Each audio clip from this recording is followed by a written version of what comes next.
Bismillahirrahmanirrahim. Assalamualaikum warahmatullahi wabarakatuh. Alhamdulillahi rabbil alamin. Alhamdulillahilladzi hadana li hadza wa ma kunna linahtadiya laula an hadanallah. Asyhadu an la ilaha illallah wahdahu la syarika lah wa asyhadu anna Muhammadan abduhu wa rasuluh la nabiyya wa la rasula ba'dah. Allahumma salli wa sallim ala nabiyyikal karim sayyidina wa maulana Muhammadin sallallahu alaihi wasallam wa ala alihi wa sahbihi ajma'in wa sallama tasliman katsira. Usikum wa iyaya nafsi bitaqwallahi azza wa jalla. Wa qala ta'ala wa tazawwadu fa inna khairaz zadi taqwa. Rabbi shrah li sadri wa yassir li amri wahlul 'uqdatam min lisani yafqahu qawli. Amma ba'du. Hadirin wal hadirat, Bapak dan Ibu semua, jamaah salat subuh yang dirahmati Allah Subhanahu wa taala. Puji syukur kehadirat Allah, alhamdulillah pada pagi hari ini kita bisa berkumpul di rumah Allah yang barokah ini. Semoga Allah merahmati Masjid Baitur Rahim, betul Bapak Ibu ya.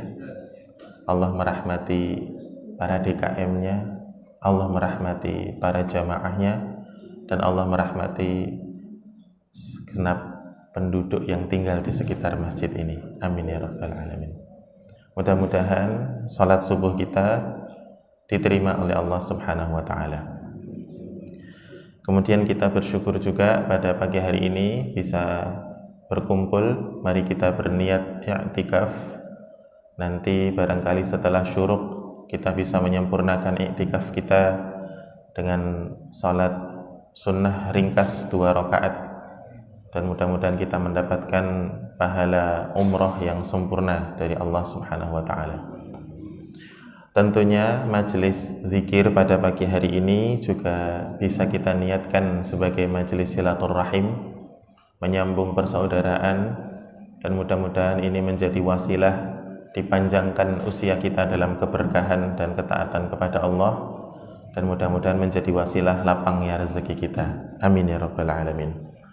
Salawat serta salam mari kita sama-sama sanjungkan untuk kekasih kita Nabiullah Muhammad sallallahu alaihi wasallam, untuk keluarga beliau, untuk para sahabatnya, dan orang-orang yang istiqamah mempelajari, mengamalkan sunnah-sunnah beliau alaihi salatu wassalam sampai akhir hayatnya. Bapak Ibu sekalian, saya mohon izin untuk duduk di depan hadirin wal hadirat semua, karena qadarullah guru kita Al-Ustadz Dr. Khairon berhalangan hadir. Semoga Allah melancarkan segala aktivitas beliau, Allah berkahi keluarganya dan amal-amalnya. Baik, pada pagi hari ini tema kita adalah wasiat ayah. Wasiat ayah, keutamaan kejujuran. Tema ini kita ambil dari sebuah buku yang berjudul Wasayal Aba lil Abna. Buku itu ditulis oleh Syekh Muhammad Syakir bin Ahmad Al-Misri, salah seorang ulama terkenal dari Mesir, dari kota Jarja, dan beliau itu masih keturunannya Rasulullah SAW, pernah menjadi qadhi di Sudan dan sempat menolak ketika ditawari untuk menjadi rektor Universitas Al-Azhar.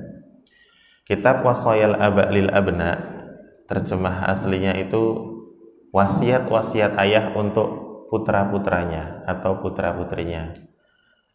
Di dalam kitab itu berisi 20 wasiat penting berkenaan dengan adab atau pondasi-pondasi akhlak mulia,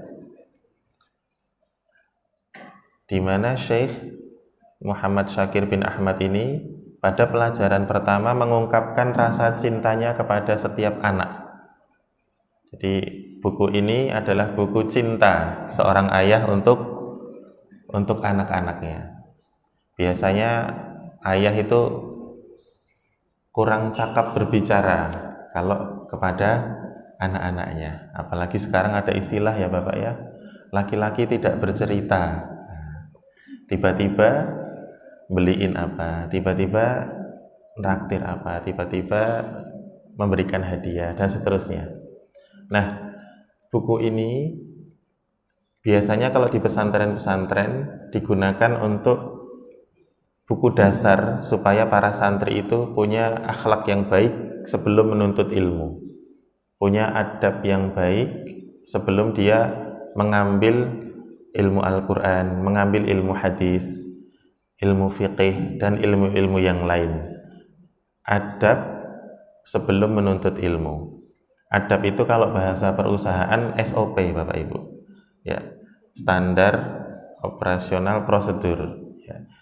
Jadi misalnya pengawas lapangan helmnya putih, atau pekerja helmnya kuning, itu adab SOP.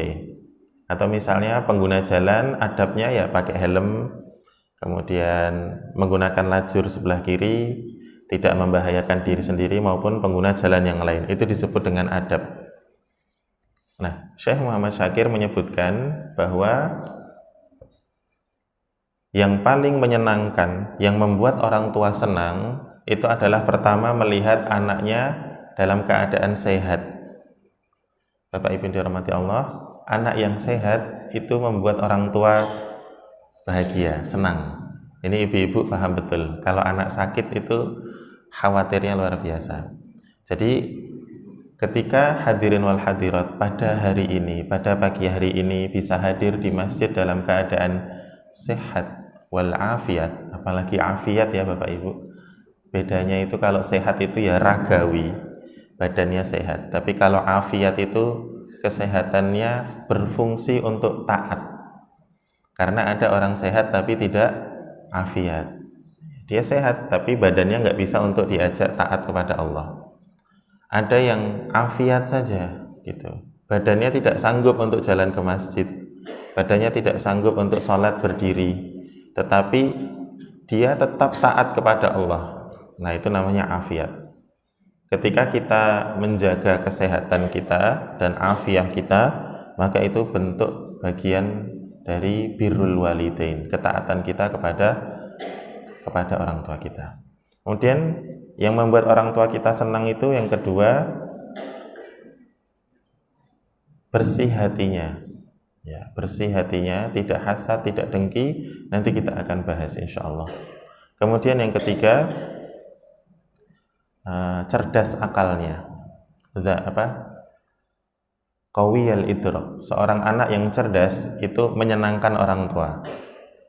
Jadi menuntut ilmu, hadir di majelis ta'lim atau zikir dalam rangka menambah pengetahuan, itu termasuk bagian dari mencerdaskan akal, dan itu bagian dari birrul walidain. Kemudian yang terakhir, muhazzabal akhlaq, akhlak yang terpuji. Dan akhlak terpuji ini dibentuk dari menjaga adab, menjaga lisan, dan lemah lembut dalam bergaul. Buku ini sangat bagus Bapak Ibu. Ada 20 pelajaran.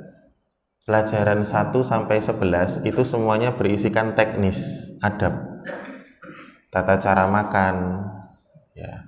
Jadi akhlak seseorang itu ketahuan saat makan, adab berolahraga dan berada di jalan raya.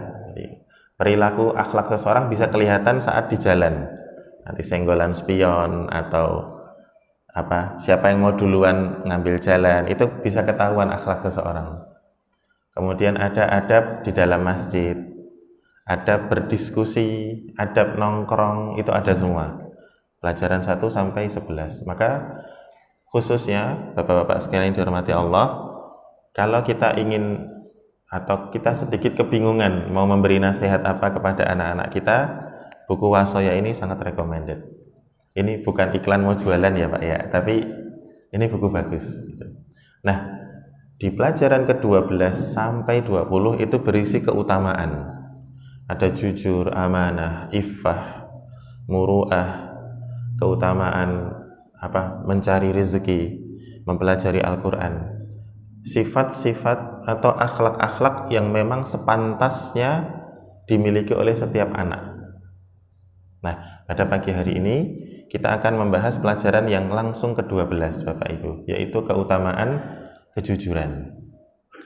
Kenapa keutamaan kejujuran ini menjadi pembahasan yang penting di bagian kedua dari buku ini sebelum keutamaan-keutamaan akhlak yang lain?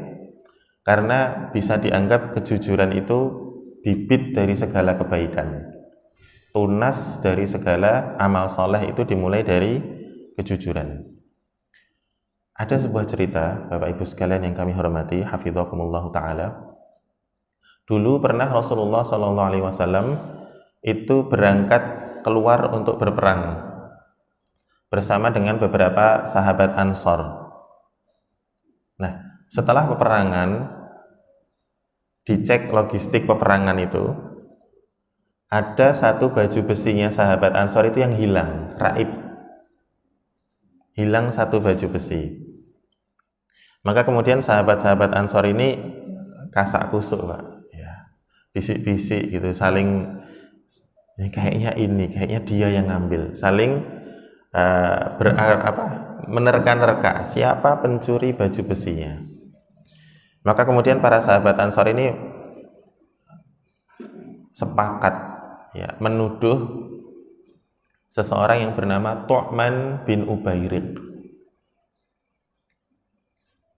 Tu'man bin Ubairik ini terkenal di seantero Madinah, orang yang buruk akhlaknya, buruk perilakunya. Ya, walaupun zaman dulu nggak ada sosmed ya Bapak Ibu, tapi kalau berita-berita itu nyebarnya ya cepat gitu ya. Karena memang perpindahan informasi itu dari lisan ke lisan, dikabarkan gitu saja. Tu'man bin Ubairik terkenal karena perilakunya yang buruk. Maka kemudian para sahabat Ansor mendatangi Rasulullah mengadu, "Wahai Rasulullah, ini baju besi kami hilang satu.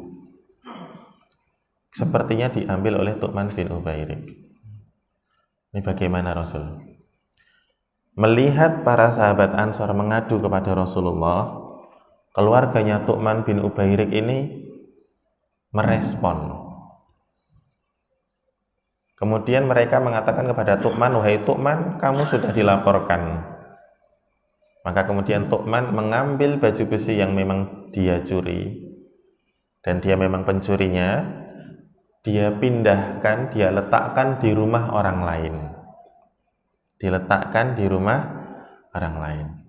Maka setelah itu keluarganya Tu'man mendatangi Rasulullah, "Wahai Rasulullah, kami mengetahui ada beberapa sahabatmu yang melaporkan anggota keluarga kami karena dianggap keluarga kami mencuri baju besinya.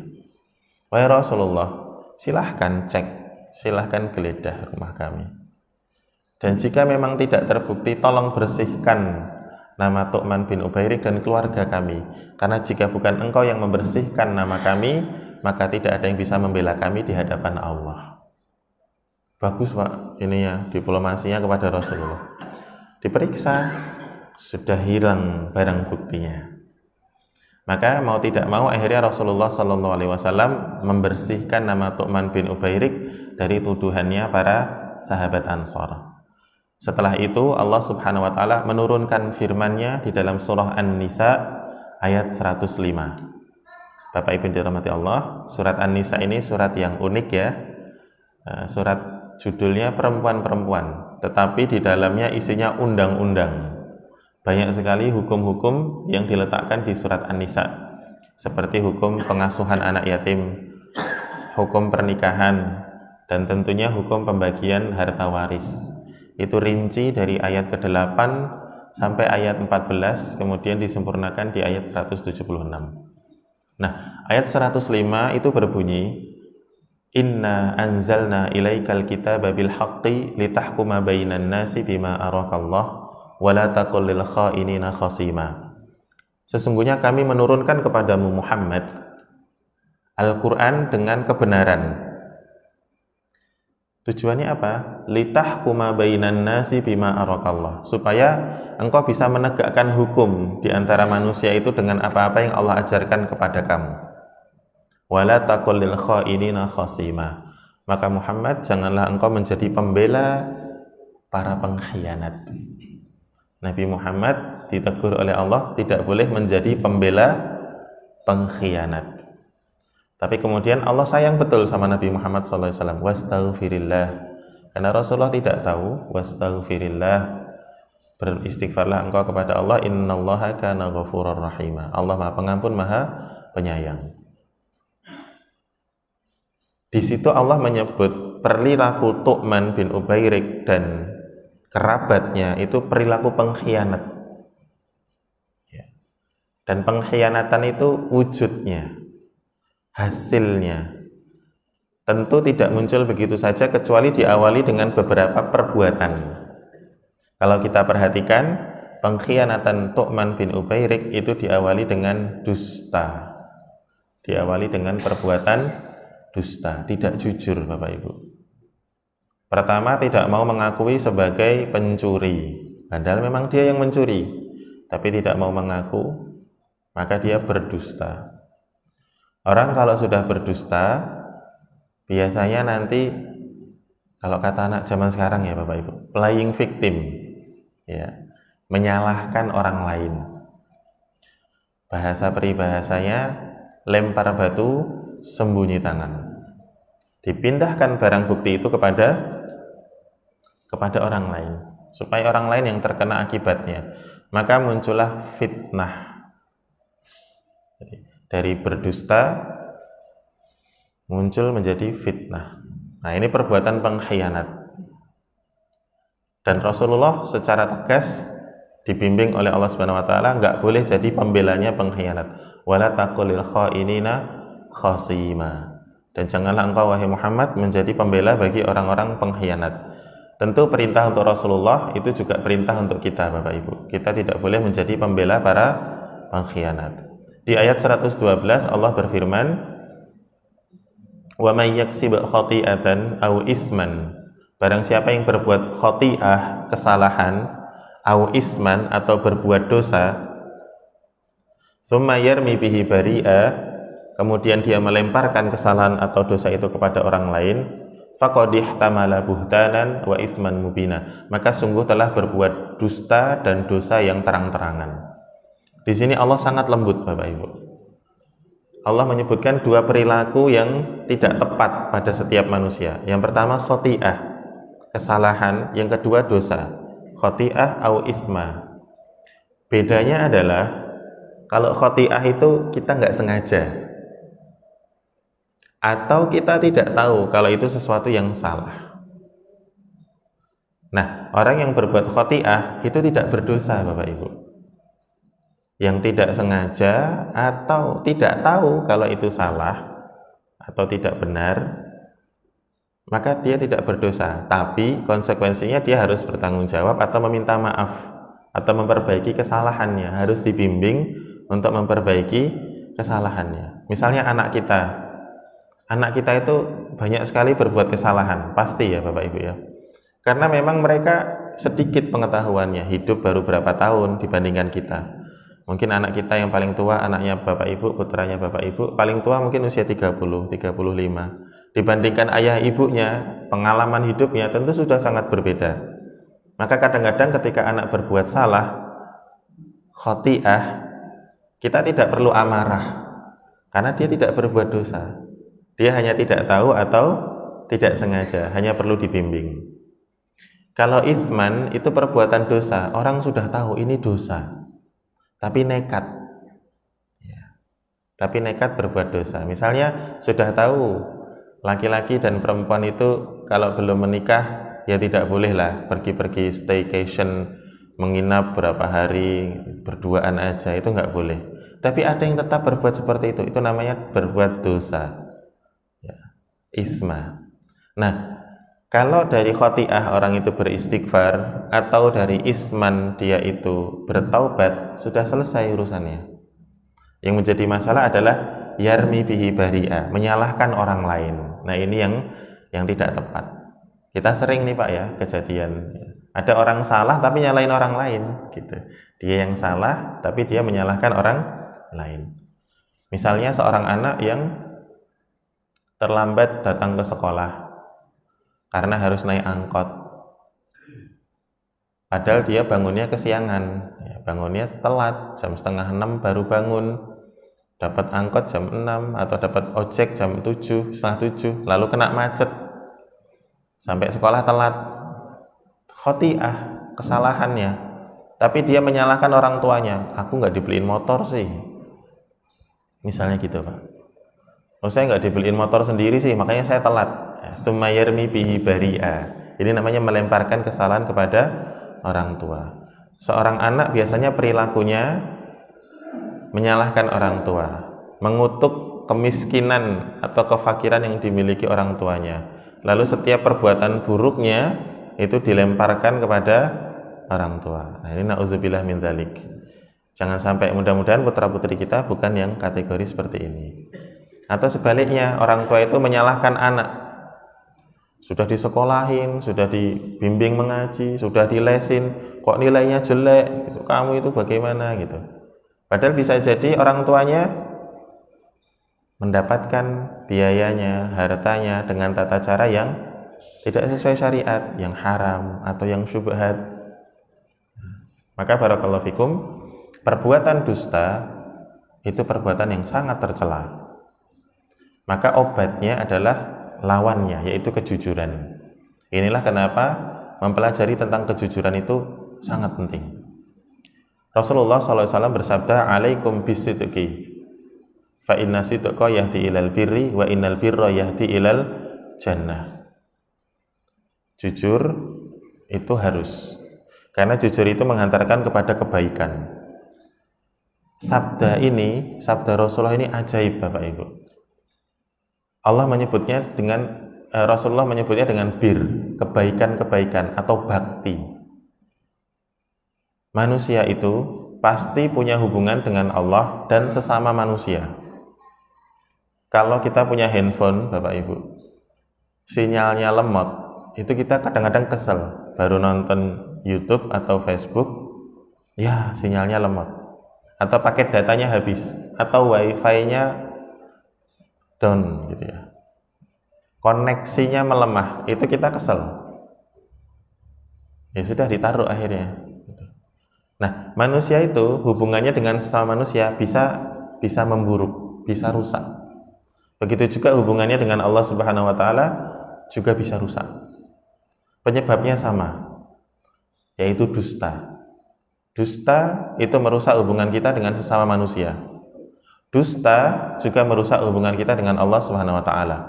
Berarti obatnya sama, kejujuran. Kejujuran itu menyembuhkan. Dua hal yang merusak hubungan kita dengan sesama manusia, yang pertama adalah al-kibru, yang kedua wal hasadu, sombong dan hasad. Ini yang merusak hubungan kita dengan sesama manusia, sombong dan hasad. Yang merusak hubungan kita dengan Allah itu juga dua, Bapak Ibu. Yang pertama riya, pamer. Yang kedua ujub, bangga terhadap amal. Tapi kalau seseorang itu jujur, hilang 4 penyakit ini sekaligus. Contoh sederhana ada pada diri Nabi Sulaiman alaihi salam. Beliau diberikan nubuwah, derajat tertinggi yang bisa diraih oleh seorang manusia itu nabi, nubuwah. Kemudian dia raja, pemimpin dari segala bangsa, bahkan memimpin bangsa hewan dan bangsa jin. Tidak ada raja pada hari ini yang punya kemampuan seperti kemampuan Nabi Sulaiman. Kemudian diberikan kekayaan. Tidak ada orang yang bisa lebih kaya daripada Nabi Sulaiman, gak mungkin. Kemudian diberikan kekuasaan, ya kerajaan tadi. Dia punya nubuwah, punya kekuasaan, punya kekayaan. Berarti ilmu punya, kekuatan punya, pengaruh punya, harta punya. Tapi beliau jujur kepada Allah dengan statementnya, hadza min fadli rabbi liyabluwani aashkuru am akfur. Ini semua yang saya miliki, kata Nabi Sulaiman, min fadli rabbi, semuanya berasal dari Allah Subhanahu wa taala. Dia hendak mengujiku apakah aku bersyukur atau kufur. Statement yang sangat jujur. Maka karena beliau sadar semua yang dia miliki itu berasal dari Allah, dia tidak sombong kepada orang lain. Tidak kiber, tidak sombong. Dia tidak hasad, tidak iri. Lah gimana mau iri? Hartanya paling banyak sedunia. Tapi dia tahu itu berasal dari Allah. Kemudian dia juga tidak riak, tidak pamer.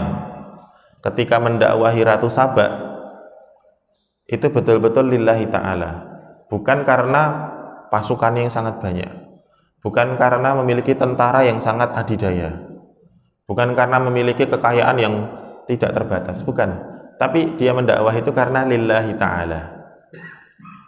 Dan dia tidak ujub, tidak bangga terhadap dirinya sendiri, tidak bangga terhadap amalnya, karena dia tahu kekuatan-kekuatan itu tadi semuanya berasal dari Allah subhanahu wa ta'ala. Maka orang yang jujur selamat dari 4 penyakit tadi. Tapi kalau orang berdusta, dia akan sombong. Mendapatkan sedikit aja dari kemanisan dunia, dia akan sombong. Ya, merasa lebih hebat dari orang lain. Apalagi kalau mendapati atau bertemu dengan orang yang levelnya di bawahnya, maka dia akan sombong. Dia akan hasad ketika melihat orang yang lebih tinggi dari dirinya dalam urusan duniawi. Dia menginginkan nikmat yang sama tapi tidak mau menempuh jalannya. Ini orang hasad, nggak jujur. Dia mau hasilnya tapi nggak mau prosesnya. Ini orang hasad, nggak jujur, Pak. Dusta. Atau ya dia riak, pamer, berdusta dengan dirinya sendiri. Dia mengerjakan apapun bukan untuk Allah, tapi untuk biar dipuji manusia. Maka barakallahu fikum, kejujuran itu sangat penting. Yahdi ilal birri. Karena dengan sedikit atau setitik kejujuran, hilanglah hal-hal yang bisa merusak hubungan kita dengan sesama hamba ataupun dengan Allah subhanahu wa ta'ala. Wa innal birra yahdi ilal jannah.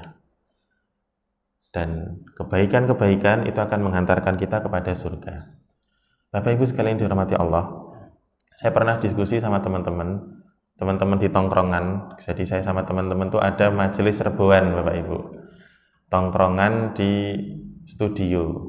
Jadi pengajiannya itu pengajian anak-anak jalanan lah, pengajian orang-orang yang masih sungkan datang ke masjid, pengajiannya anak-anak muda yang masih malu pakai baju koko kecuali pas lebaran aja gitu. Jadi nongkrong, bikin video podcast dan lain-lain, diupload di YouTube. Itu muncul pertanyaan, kenapa kita takut mati? Kenapa kita takut mati? Rata-rata jawabannya belum siap amal, belum siap bekal. Padahal kita masuk surga itu Bapak Ibu dirahmati Allah bukan dengan amal kita, tapi dengan rahmat Allah subhanahu wa ta'ala. Adapun amal-amal yang kita kerjakan itu nanti yang menentukan posisi kita di surga, derajat kita di surganya Allah subhanahu wa ta'ala. Kemudian ada teman yang menjawab begini, Mas B, pulang kampung nggak? Nggak tahu. Kemarin tahun lalu pulang kampung nggak? Pulang kampung. Excited nggak? Excited. Apa aja yang udah disiapin? Ya budget pasti. Kemudian oleh-oleh. Kemudian ini. Emangnya rumahnya orang tua kamu gede kayak istana? Enggak, biasa saja gitu. Temboknya belum dilepo, kalau kata orang Jawa itu belum diplester gitu. Oh gitu. Ada AC-nya? Enggak ada, orang di kampung enggak perlu AC. Terus kenapa pengen pulang? Kangen, rindu dengan suasananya, rindu dengan orang-orangnya, rindu dengan kenikmatan-kenikmatan yang sederhana tapi sangat memuaskan hati. Kamu ingat semua detail rumah kamu yang di kampung? Ingat gitu. Jalannya, masjidnya, sawahnya, ingat semua. Maka excited, sangat antusias untuk pulang kampung. Kemudian teman saya menjawab, mengomentari, barangkali itu yang menjadikan kita takut mati. Karena kita tidak tahu surga itu seperti apa. Jadi kerinduan untuk pulang itu biasa-biasa saja. Berbeda kalau seseorang itu memiliki pengetahuan tentang surga, tentang jannahnya Allah subhanahu wa ta'ala. Maka kemudian akhirnya kita bikin konten itu Bapak Ibu. TTS ya, teka-teki surga. Surga itu pintunya ada berapa? Wah, namanya anak-anak ngawur ya, jawab aja ya. Lah ada yang jawab 8, ada yang 7, ada yang 6, ada yang 2. Maka nanti ada ustadznya yang kemudian memverifikasi, memberikan jawaban yang benar. Pintu surga ada 8. Sebesar apa pintunya? Kusennya, nah, anggap aja kusennya Bapak Ibu. Gede banget. Kemudian nanti ustadznya verifikasi. Ada sebuah hadis menyebutkan bahwa bentuk pintu itu, tiang yang sini dengan yang sini itu jaraknya adalah 40 tahun perjalanan menggunakan kendaraan paling cepat. Satu gerbangnya Pak, satu pintunya. Pintu surga terbuka atau tertutup? Kebuka pas Ramadan, betul. Kebuka Senin Kamis, betul. Hari Rebo tutup Ustaz. Kayak kamu udah datang aja gitu kan. Bercanda gitu. Ternyata pintu surga itu senantiasa terbuka dari hari pertama dia diciptakan. 8 pintu itu senantiasa terbuka. Dan semakin lebar pada hari Senin dan Kamis plus bulan Ramadan. Apakah sudah ada penduduk surga? Sudah ada yang masuk surga? Nah, mulai mereka ragu. Belum ada lah, gitu. Kan belum kiamat. Sudah ada. Nah, kita komentarin tuh Pak, kalau anak-anak ngawur gitu ngomong, oh, ulama berbeda pendapat. Ya. Padahal sholatnya aja masih belum pada benar, gitu. Sudah ada, hadirin yang dirahmati Allah, sudah ada yang masuk surga, yaitu ruh orang-orang yang mati syahid, barzahnya itu ada di dalam surga. Tapi kalau orang-orang yang husnul khotimah, orang-orang yang meninggal dalam keadaan baik, itu barzahnya bukan di dalam jannah, tapi memang alam barzah yang putih, terang, luas, ditampakkan kepada mereka pemandangan surga setiap pagi dan sore, ditemani amal solihnya. Dan di dalam alam barzah ini bisa bertemu kembali para arwah itu dengan sesama keluarganya, berkunjung di alam barzah.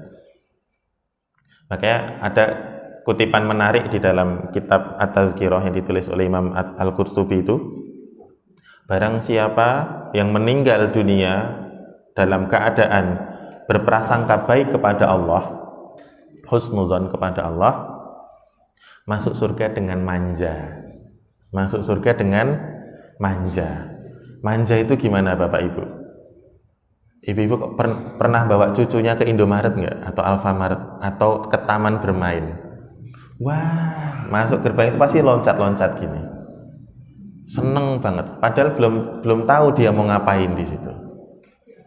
Itu masuk surga dengan manja itu dengan penuh kegembiraan. Syaratnya satu, meninggalnya dalam keadaan husnuzon, prasangka baik sama Allah. Prasangka baiknya bagaimana? Innallaha la yudhi'u ajral muhsinin. Allah tidak akan menyia-nyiakan pahala orang yang berbuat baik. Nah, berbuat baik ini kuncinya tadi, bibitnya adalah kejujuran. Jadi kalau orang jujur itu bukan berarti menyia-nyiakan hidup. Dia ya nanti kalau waktunya meninggal ya meninggal, tetapi menikmati hidup dengan maksimal. Karena dia tahu saya meninggal itu babak pertama untuk pulang kampung, untuk pulang ke jannahnya Allah Subhanahu wa taala. Yahdi ilal jannah. Kemudian ada pertanyaan misalnya, masuk surga sama siapa? Wasiqal ladzina taqau ilal jannati zumara. Jadi masuk surga itu bareng-bareng. Di dalam surah Ar-Ra'd Allah berfirman, Jannatu adnin yadkhulunaha. Itulah surga Aden. Mereka masuk semua ke dalamnya. Wa man shalaha min abaihim, bersama dengan orang tua mereka yang saleh. Wa azwajihim, dan pasangan-pasangan mereka. Wa dzurriyyatihim, dan anak cucu keturunan mereka. Wal malaikatu yadkhuluna alaihim min kulli bab. Dan para malaikat menyambut mereka semua pada setiap pintu.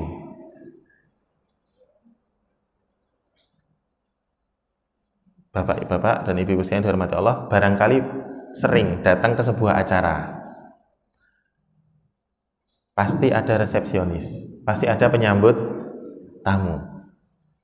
Kalau di pernikahan pakai adat Jawa, penyambut tamunya tuh rapi, pakai jarik, baju yang rapi, pakai belangkon, walaupun sini ada kerisnya tetap ya, tapi silakan penghormatan untuk tamu.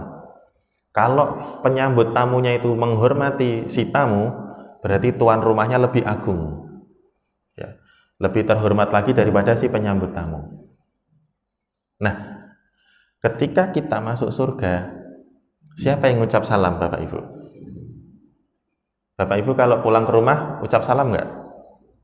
Ucap salam, padahal rumahnya sendiri, walaupun kosong. Alhamdulillah nggak ada yang jawab.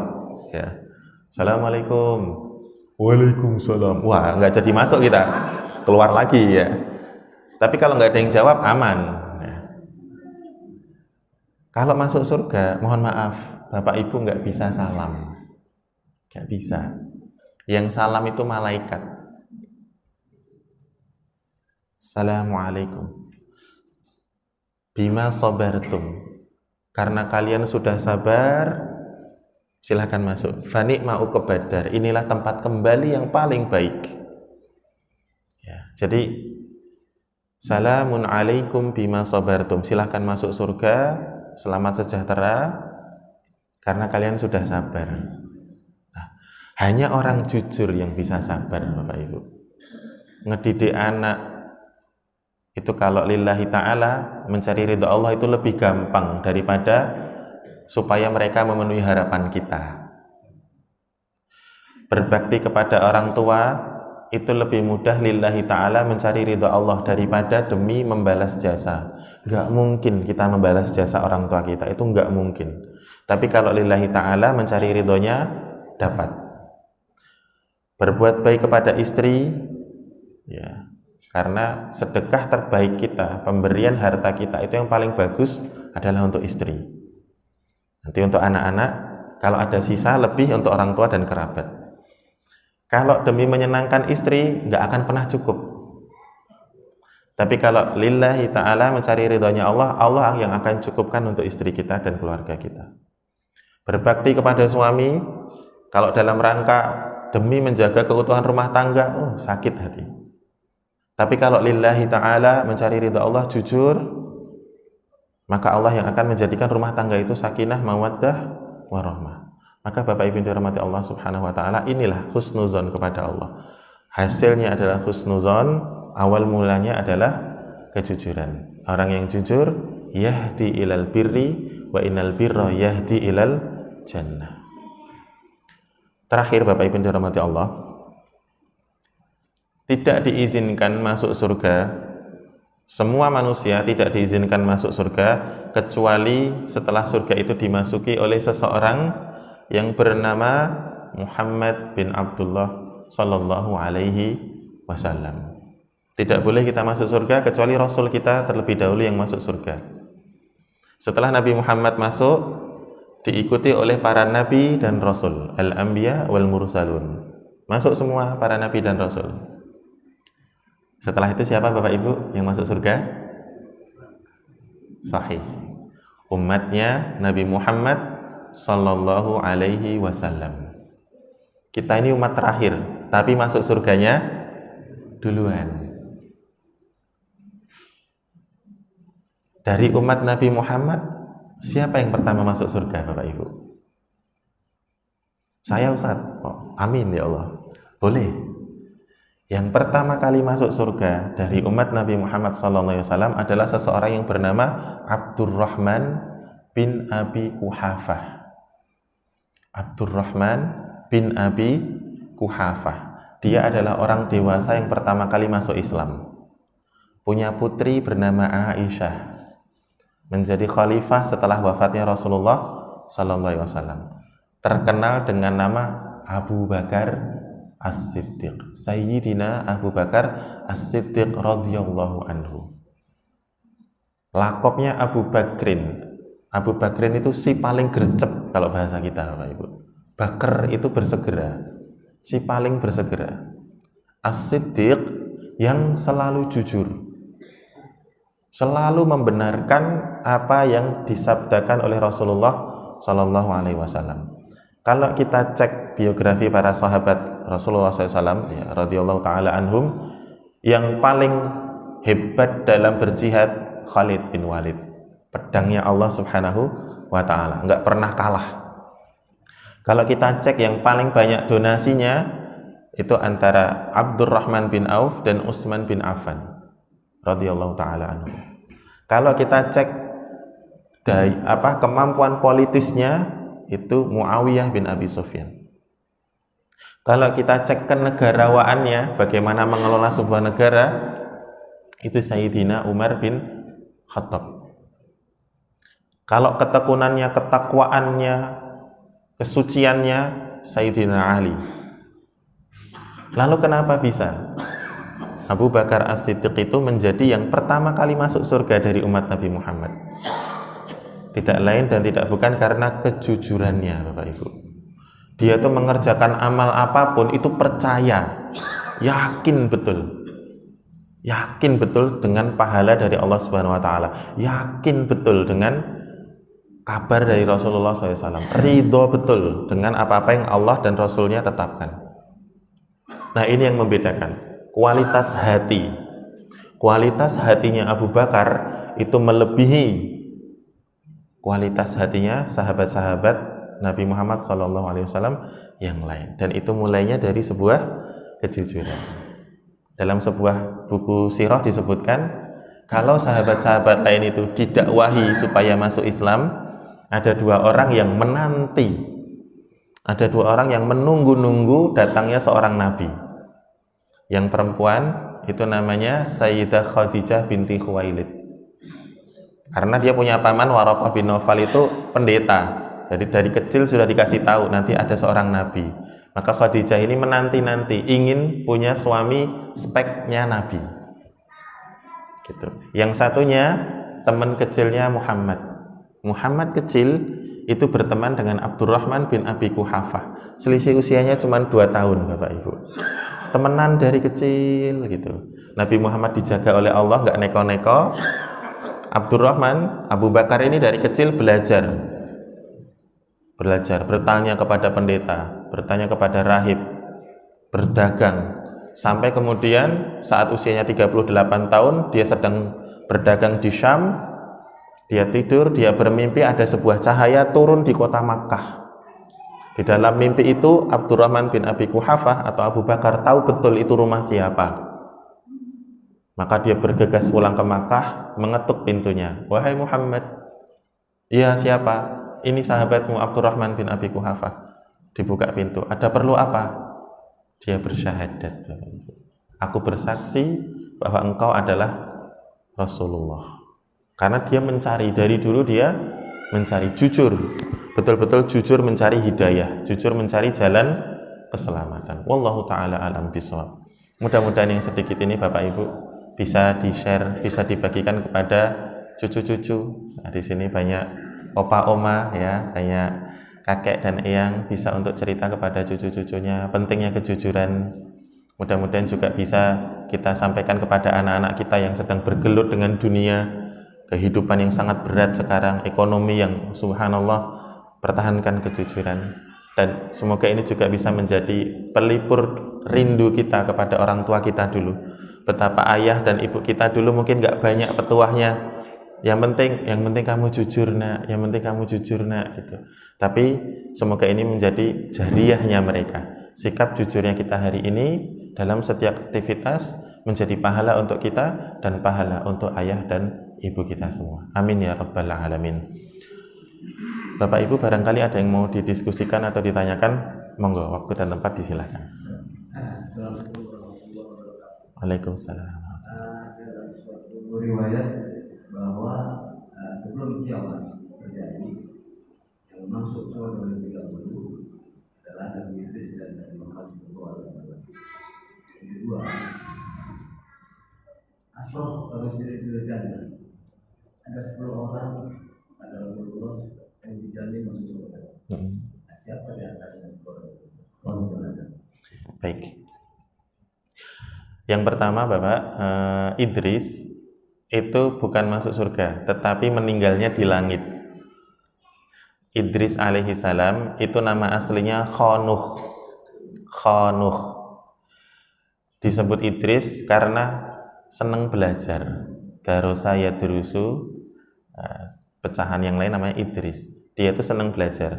Nabi Idris itu yang pertama kali merumuskan matematika, mengajarkan berkuda, mengajarkan membuat timbangan, kemudian menjahit yang rapi dan lain-lain. Maka dia mengajar umatnya pada zaman itu. Pahalanya paling banyak. Karena dia ngincer pahala yang banyak, dia bilang sama malaikat yang sedang keliling di bumi, malaikat Sayyah namanya, wahai malaikat, bisa nggak sampaikan ke malaikat maut, jangan cabut dulu nyawaku. Emang kenapa Nabi Idris? Saya masih pengen beramal soleh. Oh nggak bisa, kamu sendiri yang ngomong deh. Gitu.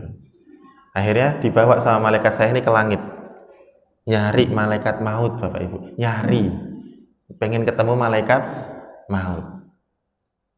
Di hari yang sama, malaikat maut mendapatkan perintah dari Allah untuk mencabut nyawa seseorang yang bernama Idris. Jadi Khanuh sama Idris naik ke langit, malaikat maut turun ke bumi. Ada ceritanya di Qasasul Anbiya Ibnu Katsir. Dicari nggak ketemu Nabi Idris itu, Pak. Pulang lagi malaikat maut ke langit, ketemu sama malaikat yang tadi. Malaikat maut kemana aja? Ini bahasa saya ya Pak ya, terjemah dari kitab gitu. Oh saya ada tugas nyabut nyawa namanya Idris. Itu orangnya gitu. Subhanallah, subhanallah, subhanallah. Kata malaikat maut apa? Subhanallah, subhanallah, subhanallah. Apa maumu? Bisa nggak ditunda kematian saya? Nggak bisa. Kalau gitu saya mau tahu umur saya masih berapa? Nah, sekedip mata. Maka dia diwafatkan di langit. Meninggalnya di langit, tidak ada jenazahnya di bumi. Adapun urutan masuk surganya, sebelum hari kiamat tidak ada yang bisa masuk surga ruhan wa jasadan. Jadi yang tadi sudah masuk surga itu ruh semua Bapak Ibu. Sekarang arwah orang yang mati syahid masuk surga itu ruhnya saja. Sedangkan surga tidak bisa dinikmati kecuali ruh dan jasad. Harus ada badannya, dan badan kita dimodifikasi nanti sama Allah. Masuk surga itu nggak kayak, mohon maaf, keadaan yang sekarang, jenggotnya nggak putih Pak, mohon maaf ya. Nanti yang di belakang sudah nggak ada yang keriput lagi, nggak ada ya. Usianya 35-an semua Pak, nggak kentut, nggak ingusan, mohon maaf, dimodifikasi, nggak ada capek, nggak ada malam, pokoknya nikmat terus gitu. Itu pertanyaan yang pertama. Barakallahu fikum. Yang kedua, Asyarah Mubasyirin bil Jannah, sebagaimana yang sudah kita ketahui, yang 10 itu Sayyidina Abu Bakar, Umar, Utsman, Ali, dan seterusnya Pak. Itu nanti urutan masuk surganya sesuai list tadi ya. Jadi setelah Abu Bakar, itu yang masuk surga adalah Umar bin Khattab radhiyallahu anhu. Barakallahu fikum Pak.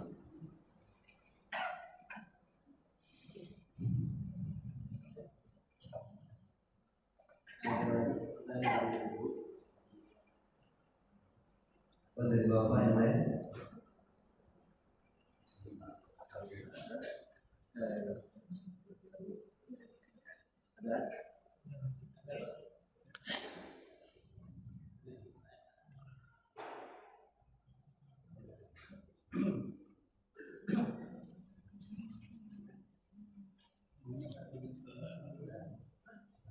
Enggak ada. Alhamdulillah kalau enggak ada. Ini deg-degan juga mau ditanya lagi ya Pak ya. Oh, silakan Ibu. Barakallahu fiik.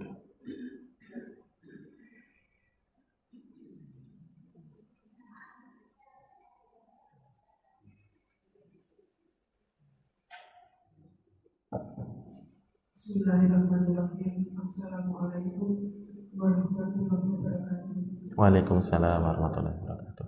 Pertanyaan saya Ustaz, bahwa di diri kanan kita ini selalu ada malaikat yang mencatat semua amal perbuatan yang kita lakukan.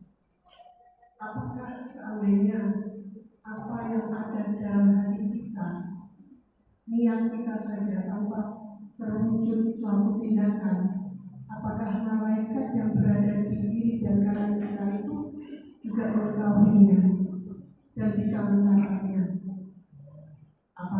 termasuk amal ibadah, amal baik atau amal baik.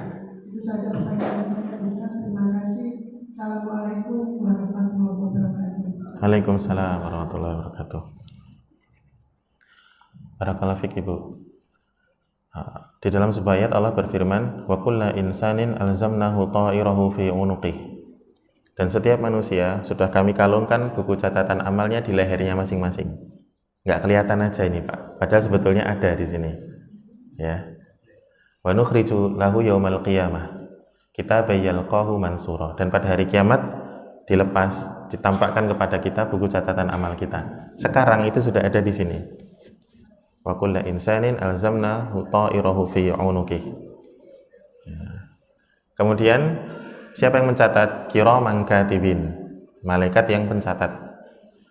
Bagaimana dia mengetahui niat kita? Allah yang memberitahu malaikat tersebut.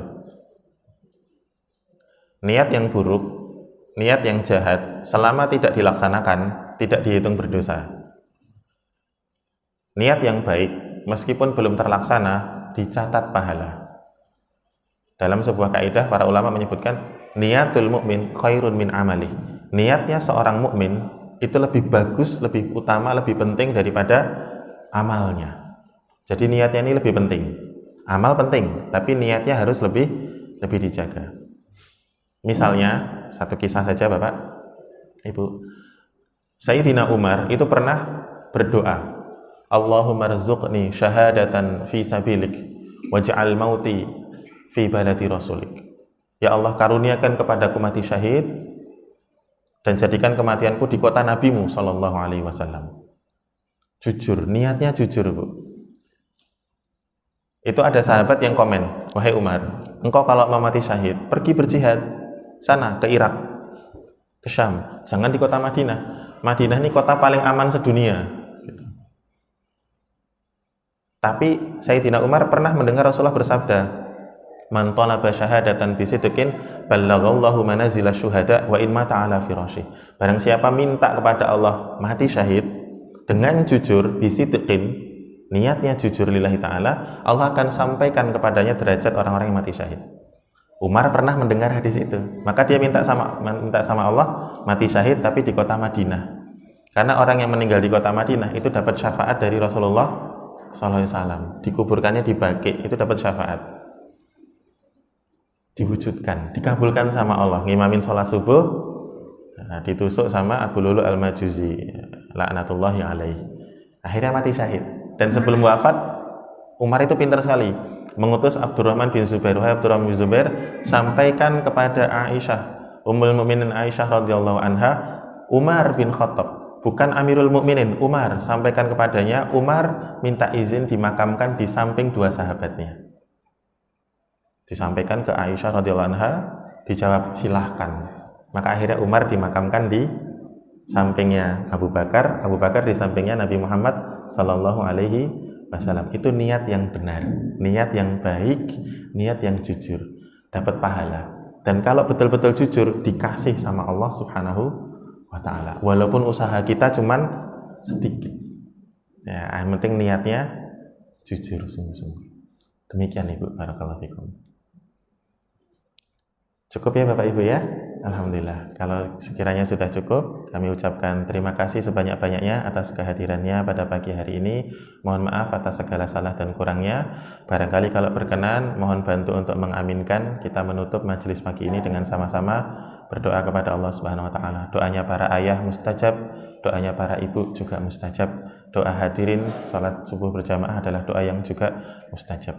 A'udzubillahi minasyaitonirrajim. Bismillahirrahmanirrahim. Alhamdulillahirabbil alamin. Allahumma shalli wa sallim ala nabiyyina Muhammadin wa ala alihi wa sahbihi ajma'in. Allahumma arhamna bil Qur'an, Allahumma barik lana bil Qur'an. Allahumma bi rahmatika ummana waqfina syarra ma ahammana wa 'alal imanil kamili wal kitabi was sunnati tawaffana wa anta radin 'anna. Allahumma ighfir lana wa li walidayna wa li masyayikhina wa li ikhwanina fillahi ta'ala ahya'an wa amwatan wa li kafatil muslimina ajma'in. Rabbana ja'alna muqimis salah wa min dzurriyyatina Rabbana wa taqabbal du'a. Rabbana ighfir lana wa liwalidayna wa lil mu'minina yawma yaqumul hisab. Allahumma ansur ikhwanana al-muslimina wal mustad'afin wal mujahidina fi Filistin. Allahumma ansurhum ala aduwika wa aduwihim. Rabbana atina fid dunya hasanah wa fil akhirati hasanah wa qina adzaban nar. Subhanakallahumma wa bihamdika asyhadu an la ilaha illa anta astaghfiruka wa atubu ilaik. Wa sallallahu ala sayyidina wa nabiyyina Muhammadin wa ala alihi wa sahbihi ajma'in walhamdulillahi rabbil alamin. Jazakumullahu khairan katsira atas kesempatan yang diberikan. Kita tutup. Billahi taufik wal hidayah. Wassalamualaikum warahmatullahi wabarakatuh.